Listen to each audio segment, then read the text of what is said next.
Hello chess fans, this is Rick from Chess to Impress with a story on a Hollywood actress playing the White Queen. What is this story about? Well, it is about the third world champion, José Raul Capablanca, the genius from Cuba. He lost his world title in 1927 against Alexander Alekhine or Alyoshin. I once spoke to a Russian grandmaster and asked him how to pronounce the name correctly, and he said Alyoshin, something like that, so I'll keep calling him that.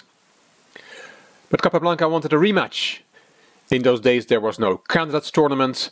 The world champion was allowed to pick his own opponents, and Alyoshin was not very willing to give Capablanca a rematch. Capablanca traveled in 1933 to Los Angeles in California in the USA.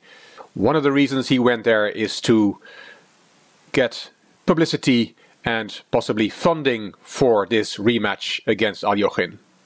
Capablanca gave many lectures, played many simultaneous exhibitions, and also played a game with living pieces. And when discussing that plan, he was introduced to a Hollywood actress from Australia originally. Her name was Finis Barton. You can see her there at the bottom left of the picture, a beautiful lady. And they seem to have liked each other. There's even rumors that there was some romance going on between Capablanca and Barton. But what was clear is that Finis Barton would play the White Queen in the game with living pieces. And Capablanca was going to be white in that game. And he was playing the local celebrity, the local chess celebrity, Herman Steiner. On the internet, many sources think it was a real game, but I think it's clear from the article, and that's where I got this story from, the article in New in Chess magazine, written by Bruce Monson, a firefighter paramedic from Colorado Springs, who's writing a book about Herman Steiner. This is a picture of Capablanca and Barton, and what is nice about this picture is that Barton is holding the White Queen in her hand. This picture is in that New in Chess magazine that I just talked about. It's quite common to pre-arrange the moves when playing a game with living pieces to make sure it is a nice, exciting game. Let's have a look at that game. José Raul Capablanca was white, Herman Steiner was black, played in Los Angeles in 1933.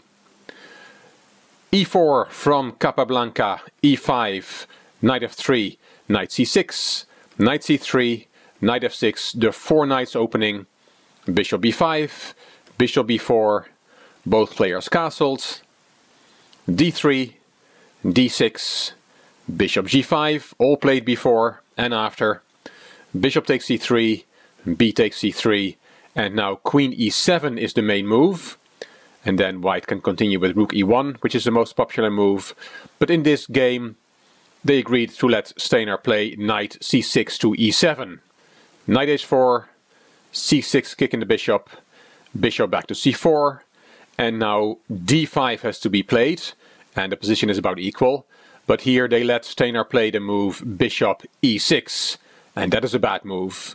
White gets a great attack now. Capablanca took on f6, Steiner took back, and Capablanca took on e6. F takes e6, and there comes Finis Barton into play. She strolled from d1 to g4, giving check to the black king. And it wasn't going to be her last move. King f7.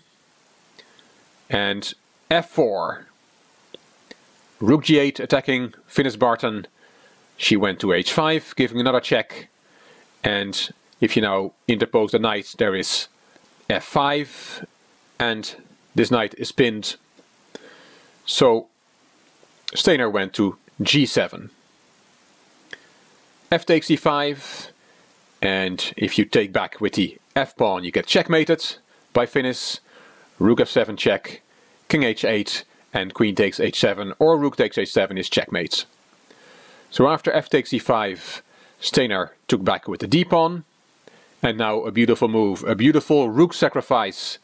They had done their homework well, they really showed a very spectacular game. Rook takes f6, wins for white. Beautiful. King takes, and there comes the other rook. Rook f1 check. Black only has two moves, and again you cannot go to g7 because of the same variation. Rook f7 check, king h8, and it's mate on h7. So after rook f1 check, Steiner played knight f5. Of course, black can afford to give material back after white's rook sacrifice. And here, e takes f5, looks logical, winning a piece back, and that is good for white. But also good is the move that was played in the game, knight takes f5, not winning material back, because black took, rook takes f5, black is still a rook up, and rook takes f5 check is the only winning move. King e7, queen f7 check, also the only winning move. King d6, the king tries to flee to the queen side. Rook f6 check, king c5, and again white has only one winning move, and it was played by Capablanca, by Finis Barton. She took on b7. Queen b6, and now a beautiful move to finish off the game. Rook takes c6 check, and this decides the game.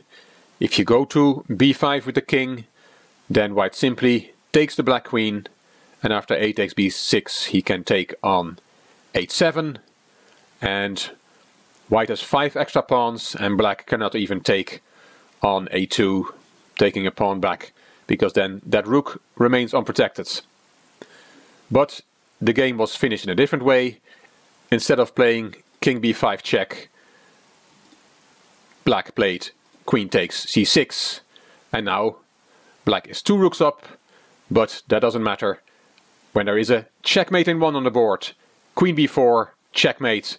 Finis Barton, Hollywood actress, made 5 moves for the former world champion, and the last one was a beautiful checkmate. Hope you liked this story, chess and Hollywood coming together. If you did, please give the video a thumbs up. Please subscribe to the Chess to Impress channel. Please leave a comment, and if you liked it, it would be great if you could share the video on social media. Please also check out my Chess to Progress channel. The link is in the description box. This is Rick for Chess to Impress. Thank you for watching.